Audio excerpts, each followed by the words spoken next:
Now we come to the sixth fundamental truth, which is the means to liberation or path of liberation. It is only by treading the path of liberation can liberation be attained, which was stated in the fifth fundamental. Only by treading the path of liberation can liberation be attained, which was explained in the fifth pad. So obviously a question would arise. If liberation can be attained by treading the path of liberation, meaning if this is a prerequisite of liberation, the path of liberation is a prerequisite of liberation, then liberation should have been the sixth fundamental. You understand? I don't know, તમને rise થયું છે કે નહીં question, મને થયું છે.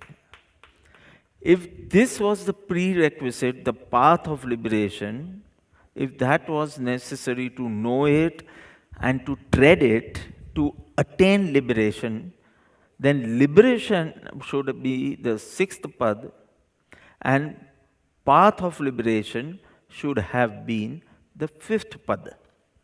Then why is moksha che, liberation exists or liberation is possible, is the fifth one, and the path of liberation which is needed to know and be pursued to attain liberation, why is this sixth and the last?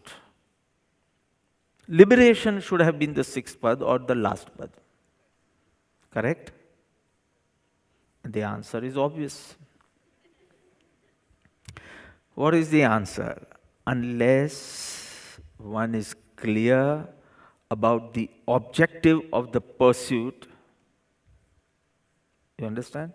Unless one is clear about the objective of the pursuit, he will not be inclined to pursue it. For instance, if you know that there is crude oil below this surface, if you know that, you will strive to drill out, people will strive to drill the oil out. So he should be clear about the objective. There is oil, crude oil, below this surface, and if I pursue hard, I'll be able to obtain it. Or say if you know there is a gold mine in some place, you will put in all the efforts, go from a very far off place, you will go there and try out that possibility. Only if you are clear that there is crude oil below this surface, there is a gold mine in this area, will you try to put in efforts, pursue it, and attain it. So, understanding the fifth pad, liberation is possible. There is existence of liberation, state of liberation. You would want to know, how can I attain it? And so, the sixth fundamental, the means of liberation, path to liberate oneself. So, it was necessary to first prove the existence of the soul, its everlastingness, it being the doer of the karmas, acquiring the karmas, it having receiving the fruits or bearing the consequences. So it has to be clearly shown to the disciple first the cause of acquiring karmas and the impact it has on a worldly soul. Whenever you receive the fruits of the karmas in terms of situations, we are conditioned to react. So, what is its impact? Nam karma or Moniya karma or whatever. What is the impact of the karmas? So, cause of acquiring karmas and the impact of karmas on a worldly soul. I'm not saying liberated soul, I'm not saying enlightened soul. I'm not saying Atmagnani, I'm not saying Keval Gnani, I'm not saying Siddha. Now you're familiar with all these words after the fifth pad. Sashvat Pade, Siddha, Moksha, Sashvat Pade. That is a karmaless state. Omniscient beings, four karmas, enlightened beings. All eight karmas. But there is a difference in the impact. So what is the impact on of the karmas on the worldly soul? It has to be explained to the disciple first. So the first pad, second pad, third pad, and fourth pad. So the doership and the him being the receiver of the fruits of a karma. So disciple is now convinced regarding the existence, the everlastingness, the doership and the receiver. And he is sure now, after understanding the fifth pad, he is sure that the only way to end misery, unhappiness, transmigration, the only way is liberation.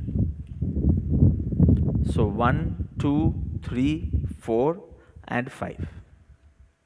By contemplating upon the replies or the solution given by the Guru to the disciple regarding the first 5 doubts he had, he has understood it well, no doubt remains. He has gained conviction regarding the first 5 fundamental truths. Now, knowing the 5th fundamental truth, that contemplation of the 5th fundamental truth, after the 4th one, receiving the fruits and he can be liberated, that reply has kindled a desire to attain it. He had studied Karta and Bhokta. Karo, bhogo, pachu karo, pachu bhogo, action, reaction. But after understanding the 5th pad, liberation is possible. So that has kindled a desire to attain liberation. He wants to put an end to this transmigration, birth and rebirth, and misery and unhappiness. He wants to put an end to it. And so, being desirous of liberation, being an Atmarthi, being a Mumukshu, he has a desire to end this transmigration, this impure feelings, the auspicious, inauspicious.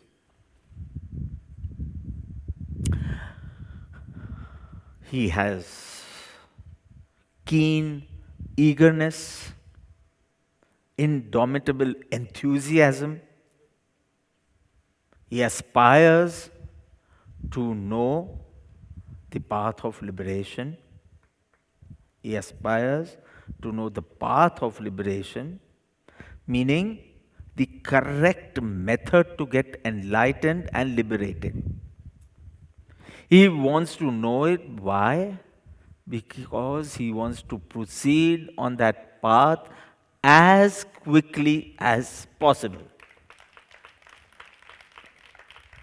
because he's a worthy disciple. So we learnt all this in Atmarthi Lakshan Kasayani Upshantata Matra Moksha Bilas Bhave Ket Prani Daya. And Eva Jivne Sadguru Bodh Shobhe Shine becomes fruitful, etc. So he wants to proceed, so he wants to know the correct method or the path of liberation. So that is the sixth fundamental. The means of liberation or the path of liberation. Moksha upay.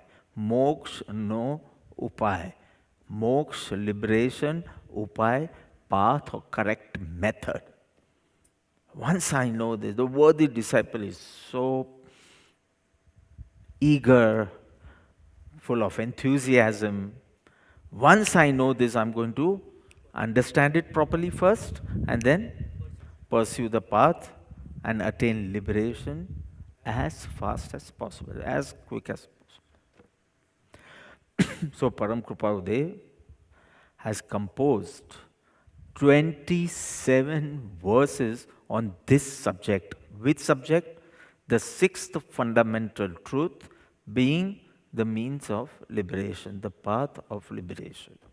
How many verses? 27, from verse 92 to 118. 27 verses. Out of this 20, I'm talking about the structure of this section. So out of this 27 verses, 5 verses are the Shishya's Shanka or the disciples' doubt regarding the path of liberation.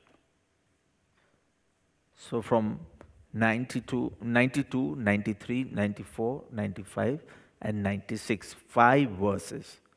In 5 verses, the disciple puts forth his doubts and the arguments supporting his doubt.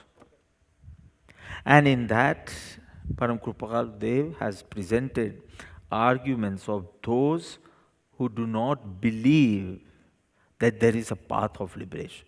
They believe in liberation, but there is an undisputed path which can liberate yourself, which can be understood and pursued. So those who do not believe in this universally accepted path to liberation, so all those doubts or say arguments are put as a query of the disciple. 92 to 96. Then from 97 to 118, how many verses? 22 verses. Total 27. 5 is the disciples' doubt and argument supporting that doubt. And 22 verses is the solution. The Guru resolves his doubt. The Guru shows the incorrectness in his observation, in his thinking, and in his conclusion. 3 things. I'm using these 3 words since the first pada.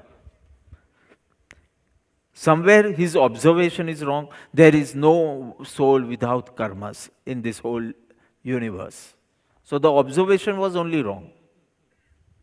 Then after observing, the thinking. So we can make mistake in observing. We can make thinking in our reasonable thinking. And third, and concluding. So where exactly the Guru is going to show the incorrectness in the disciples' observation, thinking, and conclusion.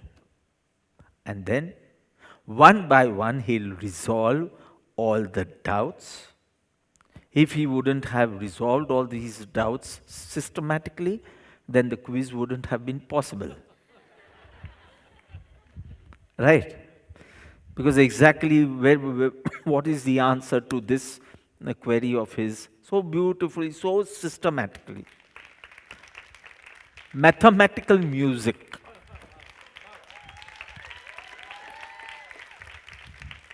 So beautiful, like music, you enjoy it, and so systematic, like mathematics. So, if I have time after we finish the whole Atmasiddhi Shastra, I have several subjects to talk on. I don't know how my next 4 months are going to go, but how Atmasiddhi Shastra is a science, how Atmasiddhi Shastra is an art, how Atmasiddhi Shastra is a romance, how Atmasiddhi Shastra is Shiksha, how Atmasiddhi Shastra is Bhiksha, how Atmasiddhi Shastra is Diksha.